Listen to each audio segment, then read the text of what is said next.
ہمارے رپورٹر شراط نثار نے اس سارے معاملے کے اوپر S P investigation Model town ہے ڈاکٹر ایاز حسین، ان سے بات کی. یہ کیسز جو ہیں ان کے اوپر پولیس کیا کہہ رہی ہے اور کیا ہونے جا رہا ہے، یہ بات کیا ہوئی، یہ گفتگو سنتے ہیں. جی بالکل، تیفی بٹ کے بینوئی جاوید بٹ جو کینال روڈ پر قتل کیا گیا، مقدمہ درج کر لیا گیا.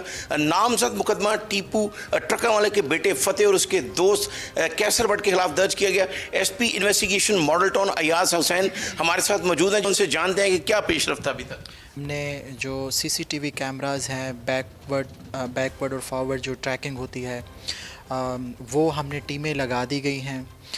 ہم وہ روٹ چیک کر رہے ہیں. دوسرا اس کی جیو فینسنگ کا جو پروسیس ہے وہ بھی انیشیٹ کر دیا گیا ہے. ہماری جو تفتیش ہے تمام اینگل سے، ہر ایک اسپیکٹ سے اس کو ہم آئیڈینٹیفائی کر رہے ہیں. ہمارا مین فوکس یہی ہوگا کہ ریئل کلپریٹس اس میں کون ہے. یہ ایک نامینیٹڈ ایف آئی آر ہے، اس اسپیکٹ کو بھی ہم ایکسپلور کریں گے. تو ایک ہولسٹک اپروچ ہم نے اپنائی ہے. انشاءاللہ جلد ہم کلپریٹس تک پہنچیں. تو آپ سمجھتے ہیں کہ تفتیش جو ہے وہ میرٹ پہ ہی ہوگی اور اس طرح کا کوئی بھی ایلیمنٹ جو ہے وہ عوام کے سامنے نہیں جائے گا؟ جی 100% میرٹ ہوگا. میں نے جیسے آپ کو پہلے بتایا، ہمارا مین فوکس ان شوٹر پہ، ان مرڈررز پہ ہوگا جنہوں نے یہ شوٹ کیا ہے. پھر آگے بات چل پائے گی. ہم پورے ثبوت اکٹھے کر رہے ہیں اور انشاءاللہ اس کو ڈیٹیکٹ کریں گے.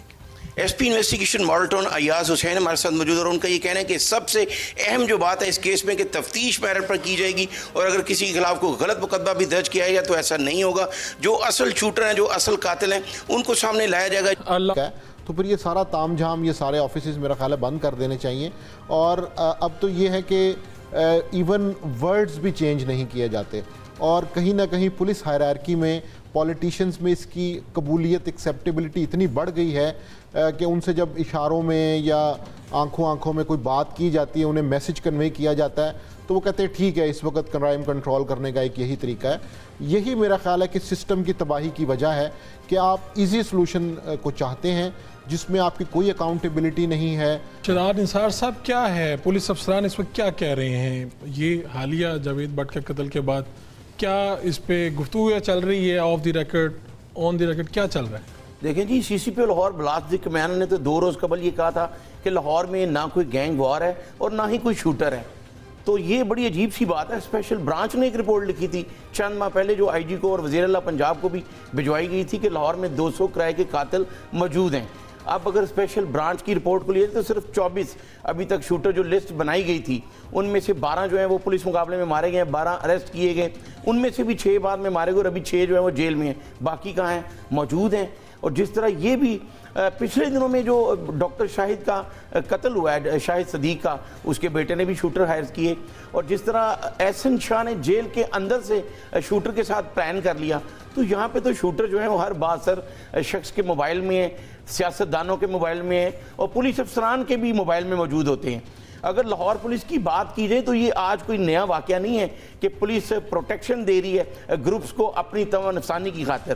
اب چائنا میں 327 ریسرچ سینٹر بنائے گئے ہیں کہ جو کرمنل ہے اس کو وہ دیکھتے ہیں کہ یہ کیوں بنا. یہاں پہ بے شمار ایسے واقعات ہیں. اب مبین بٹ راوی روڈ کے علاقے میں ایک ڈوری بنانے والے کارخانے میں 4000 روپے پہ ملازم تھا.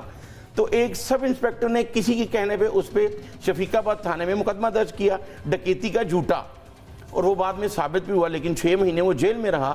اس کی والدہ نے سود پہ قرضہ لے کے اس کی ضمانت کروائی اور جب وہ باہر آیا تو اس کی والدہ کی ڈیتھ ہو گئی. پھر اس نے پورے پنجاب سے جگہ ٹیکس بھی لیا. ٹیپو ٹرکا والے پہ سب سے پہلے جو فائرنگ کی ایوان عدل میں، اس میں مبین بٹ پیج پہ تھا، اس نے 50 لاکھ روپے لے کے وہ فائرنگ کروائی.